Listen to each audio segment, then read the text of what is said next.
So, back to the climate law we've adopted this morning.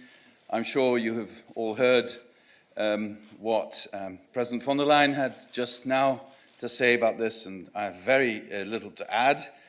I think this law is about showing that the EU means business when we pledge to make Europe climate neutral by 2050. It will help us to stay the course amidst the many other urgencies that will come our way in the next 30 years. So it will allow institutions, when there is another crisis, to focus on that, as we need to do now, on the refugee crisis or the COVID crisis. But at the same time, it will make sure we stay on track to reach climate neutrality by 2050. And it is also something that entrepreneurs and investors have been asking for. Give us some clarity, give us a clear course that you will stick to so that we know where we need to invest and that we know where to avoid stranded assets, etc. And of course, it is a clarion call to our partners worldwide to join us in this journey. You know, we pledged to be the first climate neutral continent by 2050, but at the same time, it's also an open challenge to others. Try and beat us. This is sort of a race I like to be in, and everybody wins. The proposal for a European climate law sets the goal of reaching net zero emissions by 2050, a goal that was established by the European Council with full support of the European Parliament. In other words, we will continue on our path of reducing emissions as far as possible, and we will balance any outstanding emissions with new carbon sinks and storage. Of course, many people are keen, as I've seen everywhere, to hear the Commission's 2030 targets. To those, I say that our work to assess the impact of the new 2030 target has started and is ongoing. And as you know, we want to find out what the best landing zone is if we want to get to from 50% towards 55% emissions cuts in 2030. To do that will require huge efforts by all, and that is why we don't want to make thoroughness and detail the victim of political expediency. I'm absolutely convinced if the Commission were to today announce a figure that has not been fully assessed for impact, then we would have an endless discussion over many months whether the Commission is right, whether this is whether the assumptions are correct, whether the facts are correct, etc. And we would lose a lot of time. So to those who say, when you come at the end of the summer with your number, you've lost time, I would say, with my experience, for instance, with the plastic strategy, if you do an impact assessment so that the facts are no longer disputed, you can move quicker also in the legislative process. So once we've done this work, we will propose an amendment to the climate law that we are presenting today, and we will put the 2030 target in there as well. In addition, we're also proposing to set the path for emissions reductions from 2030 to 2050 based on the best available science. So the European climate law will set all the targets we need, but of course it also requires tools to make sure we're hitting these targets. We will build on the existing governance mechanisms for the energy union and link our work with a 5-yearly global stocktake under the Paris Agreement.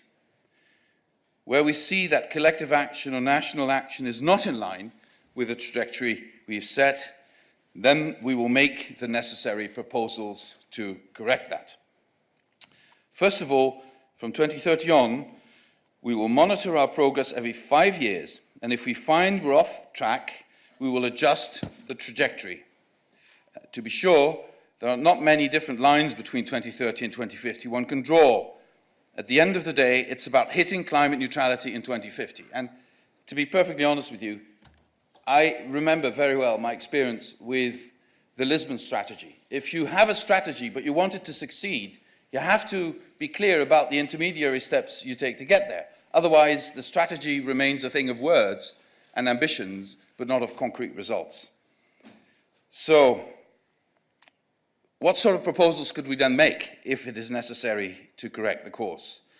That could be proposals for additional and stronger binding EU action. For instance, with regard to the ETS system, the Renewable Energy Directive, and CO2 emissions, performance standards for cars and vans, LULUCF as we call it, land use and land use change regulation, or the energy efficiency directive.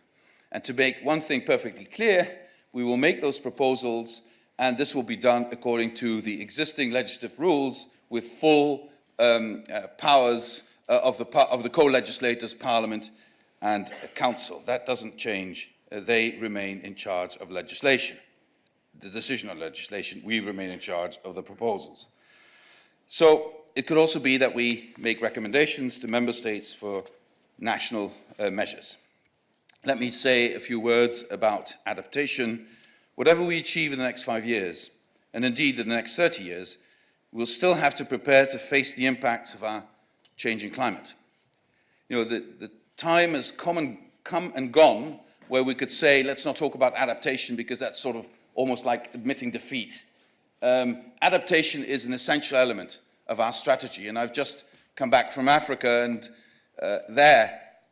it is very clear that adaptation measures are urgently needed, and that we will also have to take our international responsibility to help African countries do that. But also increasingly in Europe, especially in the Mediterranean area, we see that adaptation is more and more important. Floods in one corner of Europe, droughts in another corner, forest fires, wildfires, crop failures. We need to adapt to a situation that is already changing. The European climate law will also require member states to enhance their adaptive capacity and strengthen their resilience and our collective resilience. So we will follow this up with a new EU adaptation strategy, which will come out later this year. The final thing I want to touch on today is action by citizens and by civil society. We want to launch a European climate pact to help harness and channel everyone's efforts to change the way we produce, consume, use and reuse and discard. The big and small pledges that we take every day to ourselves, to our loved ones, to our friends, to our neighbours, colleagues or employers and employees. We see this also in the Commission. Our commitment to be climate neutral by 2030 has direct consequences for everyone in this institution, and we're seeing this every day when we're mapping out what needs to be done. So we want to collect all the knowledge that's out there. We want to share it, and we want to inspire each other to step out of a carbon-fueled world towards a decarbonized world that is healthier, cleaner, safer, and more sustainable. And we will leave no one behind.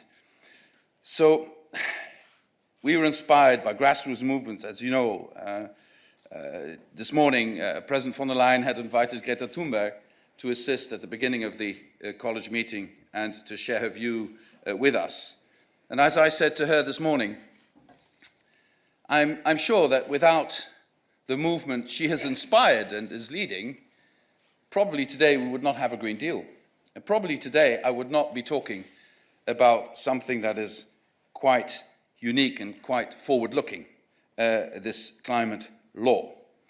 I've listened carefully to Greta, and the message I take away from her words is this planet doesn't belong to those in power or the generations in power. It belongs to the whole of humanity. And I feel a strong responsibility. I have kids in her generation. I'm fortunate enough to have kids in the millennial generation and in the Generation Z, and I feel strong responsibility that together with them, we should make sure we make a success of European climate neutrality by 2050. And as I could repeat time and time again, when people are saying this is about saving the planet, no, it's not. The planet can take care of itself.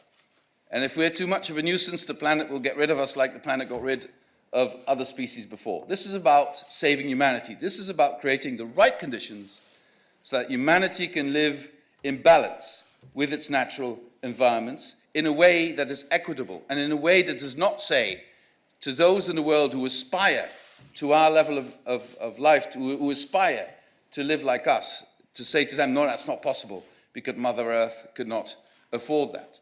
Yes, she can. If we adapt, if we do this, if we stick to this road, then we can reach this. This is a problem that is huge, it is existential, but it's also a problem that can be fixed. Thank you very much.